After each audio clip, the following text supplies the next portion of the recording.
Hello, welcome back. പുതിയൊരു വീഡിയോയിലേക്ക് എല്ലാവർക്കും സ്വാഗതം. ഒരു half kg red velvet, round ഷേപ്പിലുള്ള റെഡ് വെൽവെറ്റ് എങ്ങനെയാണ് ഹാർട്ട് ഷേപ്പിലേക്ക് മാറ്റുന്നത് എന്നാണ് ഇന്നത്തെ നമ്മുടെ വീഡിയോ. അതിനായിട്ട് 7 ഇഞ്ച് പാനിൽ 2 എഗ്ഗ് വെച്ചിട്ട് ചെയ്തിട്ടുള്ള ഹാഫ് kg ബാറ്റർ ഒഴിച്ചിട്ട് നമ്മൾ ആദ്യം ബേക്ക് ചെയ്തെടുക്കുക. എന്നിട്ട് അതിന് 3 ലെയറാക്കി എടുത്തിട്ട് ഫസ്റ്റത്തെ ലെയർ വെച്ച് കൊടുത്തിട്ടുണ്ട്.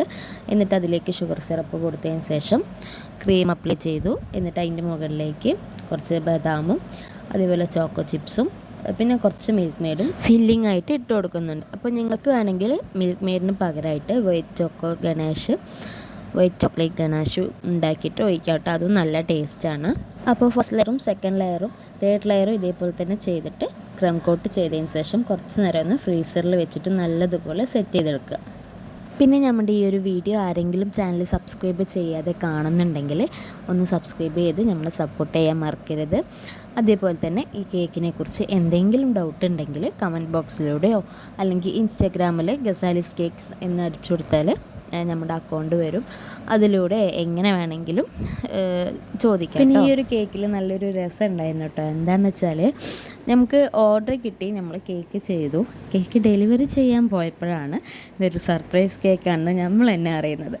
നമുക്ക് കസ്റ്റമർ ആളിവിടെ ഉള്ള ആളല്ല തോന്നുന്നു, എനിക്ക് വലിയ പിടുത്തില്ല. ഓർഡർ തന്നു, നമ്മൾ ആ വീട്ടിലെത്തിച്ചു കൊടുത്തു.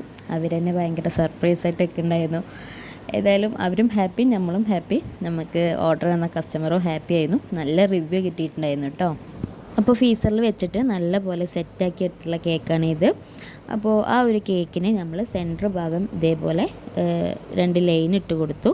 എന്നിട്ട് അതിൻ്റെ സൈഡ് ഭാഗം നോക്കിയിട്ട് കട്ട് ചെയ്തെടുത്തു. എന്നിട്ട് നമ്മൾ കേക്ക് ബോർഡിൻ്റെ ഒരു സൈഡിലേക്കായിട്ടാണ് ഇത് ചിരിച്ച് വെക്കുന്നത് കേട്ടോ. നമുക്ക് മുകൾ ഭാഗത്ത് കട്ട് ചെയ്ത് വെച്ചിട്ടുള്ള പീസ് വെക്കണ്ടേ, അതിനായിട്ട് കേക്കിൻ്റെ സൈഡ് ഭാഗത്തിലേക്ക് നീക്കി വെച്ചതിന് ശേഷം കട്ട് ചെയ്ത് വെച്ച ഭാഗം ഇതിൻ്റെ മുകൾ ഭാഗത്തേക്കായിട്ട് ഒട്ടിച്ചു കൊടുക്കണം. ഇത് ഞാൻ പറയുന്നതിനും കാട്ടി നിങ്ങൾക്ക് കാണുമ്പോൾ മനസ്സിലാകുമെന്ന് വിചാരിക്കുന്നു. ഇനി നമ്മൾ ആ കേക്കിൻ്റെ സൈഡ് ഭാഗങ്ങളൊക്കെ പൊന്തി നിൽക്കുന്ന സൈഡ് ഭാഗമൊക്കെ കറക്റ്റായി കട്ട് ചെയ്തിട്ട് ഒരു ഹാർട്ട് ഷേപ്പിലാക്കി എടുക്കുകയാണ്. അതിനുശേഷം നമ്മൾ ഫൈനൽ കോട്ടിങ് കൂടി ചെയ്തെടുക്കണേ. നല്ല നീറ്റായിട്ട് തന്നെ ചെയ്തെടുക്കുക. എന്നിട്ട് ഞാൻ സൈഡിലൂടെ സ്ക്രാപ്പർ വെച്ചിട്ട് ചെറുതായിട്ട് ഇങ്ങനെ ലൈന് പോലെ ഡിസൈൻ ചെയ്ത് കൊടുത്തിട്ടുണ്ട്. ഇനിയാണ് ഇതിൻ്റെ മുകളിലേക്ക് നമ്മൾ ഈ ഒരു കേക്കിൽ നിന്ന് തന്നെ നമ്മൾ പീസ് എടുത്ത് മുകൾ ഭാഗത്തെ ഒരു ലെയർ ചെറുതായി കട്ട് ചെയ്തെടുത്തിട്ടുണ്ടായിരുന്നു. അത് ക്രംസ് ചൂടാക്കിയിട്ട് മിക്സിയുടെ ചെറിയ ജാറിലിട്ട് പൊടിച്ചതിന് ശേഷം ഒരു അരിപ്പ വെച്ചിട്ട് ഇതിൻ്റെ മുകളിലേക്ക് ഇങ്ങനെ ഇട്ട് കൊടുത്താൽ നല്ല ഭംഗിയിൽ വരും കേട്ടോ. അതാണ് ഇപ്പോൾ നമ്മൾ ചെയ്തുകൊണ്ടിരിക്കുന്നത്. അതിൻ്റെ സൈഡിലൂടെ പോയ ക്രംസൊക്കെ ഇതേപോലെ ഒരു ഓയിൽ ബ്രഷ് ഉപയോഗിച്ചിട്ട് തട്ടിയെടുത്താൽ അവിടെ നല്ല നീറ്റായിട്ട് വരും.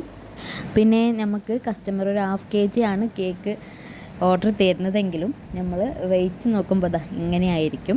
ഇത് ഞാനെന്നല്ല, മിക്ക ഹോം ബേക്കേഴ്സും ഇങ്ങനെ തന്നെയാണ്. അപ്പോൾ നമ്മുടെ കേക്കിൻ്റെ ഫൈനൽ ലുക്ക് നിങ്ങൾക്ക് ഇഷ്ടമായിട്ടുണ്ടെങ്കിൽ സബ്സ്ക്രൈബ് ചെയ്യാൻ മറക്കരുതേ.